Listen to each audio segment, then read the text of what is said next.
Ini kita akan renungan, tapi sebelum itu kita harus berdoa terlebih dahulu.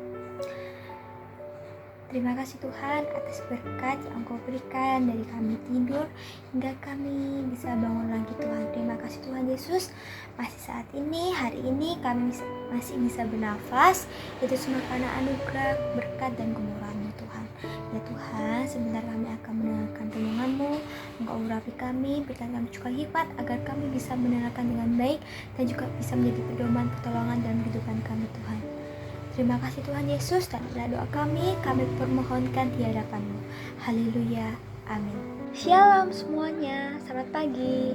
Di sini kita akan melakukan aktivitas pagi kita seperti biasa, yaitu renungan. Dan di sini aku akan mengambil topik tentang waspada dalam memilih pergaulanmu. Ada kata bijak yang mengatakan bahwa bila Anda bergaul dengan orang sukses, maka Anda akan menjadi orang sukses. Sebaliknya, bila seseorang bergaul dengan orang-orang yang memiliki sikap mental dan perilaku negatif, maka orang tersebut akan tertular. Sikap dan perilaku negatif akan jauh lebih mudah tertular seperti virus. Sayang, banyak orang yang terutama anak muda sekarang lebih memilih pergaulan yang bergelimang dosa seperti pergaulan bebas, LGBT, narkoba, perempuan menjadi perokok, judi, dan lain-lain. Anak-anak muda yang percaya harus menjaga kelakuannya dengan mematuhi firman Tuhan. Mari kita buka Mazmur 199 ayat 9. Dengan apakah seseorang muda mempertahankan kelakuannya bersih dengan menjaganya sesuai dengan firman-Mu. Nah, nas di atas ini dengan jelas memberi peringatan keras kepada kita bahwa kita harus memisahkan diri mereka dari orang-orang yang berdosa yang penuh kenajisan. Peringatan lain ada juga loh dalam 1 Korintus 19 ayat 33-34 yang berbunyi, janganlah kamu sesat, pergaulan yang buruk merusak kebiasaan yang baik. Sadarlah kembali sebaik-baiknya dan jangan berbuat dosa lagi. Mereka yang memiliki kebiasaan buruk dan sesat adalah mereka yang memiliki masalah dalam hal pertama, kurang perhatian.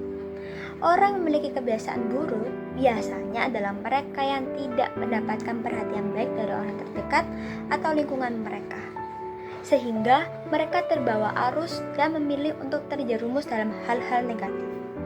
Orang yang berlatar belakang serupa akan lebih rentan terpengaruh, sehingga ada baiknya untuk memiliki komunitas yang baik, misalnya kelompok kecil gereja atau persekutuan yang positif.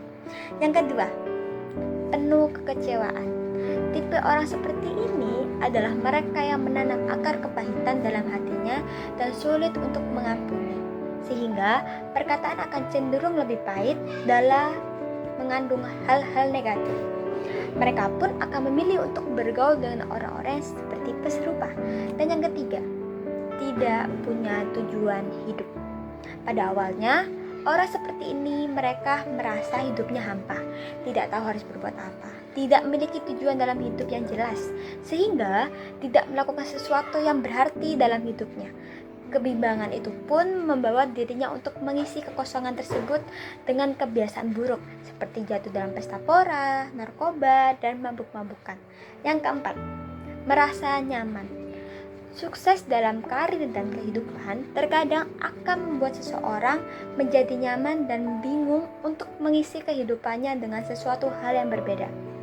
Karena sudah terlalu berpikir nyaman, maka seseorang akan tampak menikmati saja kebiasaan bermalas-malasan, dan tanpa disadari hal itu justru memberi dampak buruk bagi kehidupannya.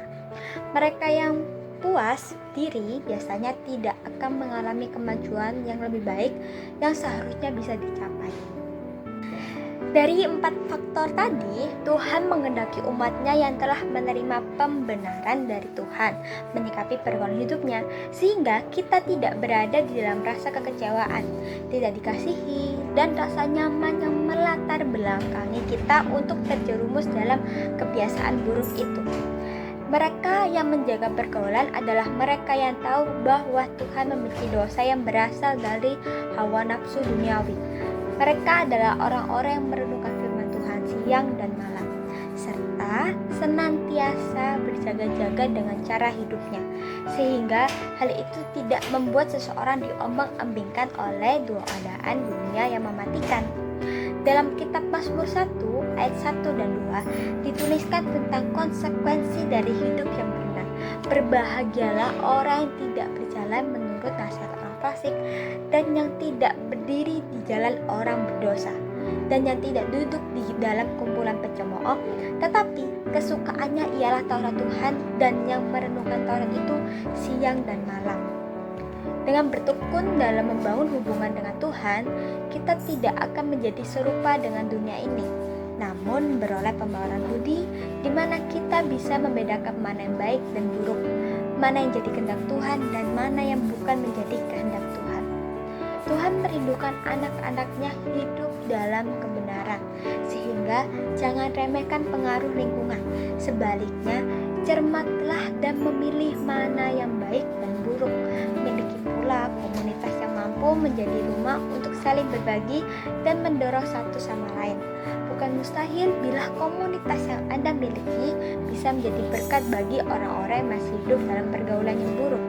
Oleh sebab itu, sebelum kita terlanjur rusak oleh perilaku buruk lingkungan pertemanan kita harus tegas untuk say no, berkata tidak.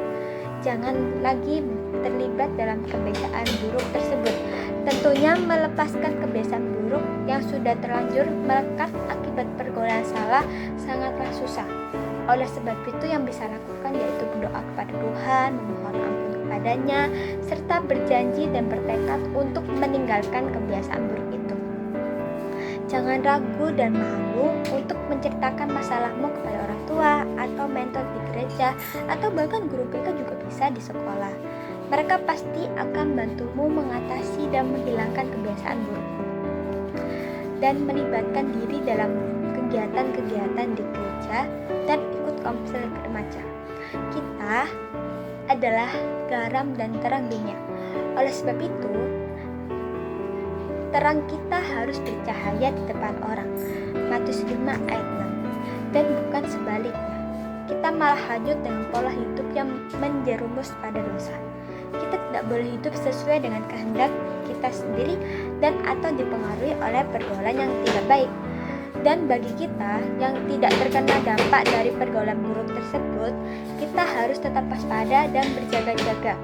Selalu berdoa terhadap Tuhan untuk melindungi kita dari teman-teman yang membuat kita jauh dari Tuhan, dan berlaku sero. Jangan pernah ragu untuk berkata tidak untuk teman-teman yang mengajakmu melakukan hal negatif. Selalu stay positif, kembangkan potensi dan bakat, tetap produktif dan rajin belajar. Tuhan berkati. Mari kita bersatu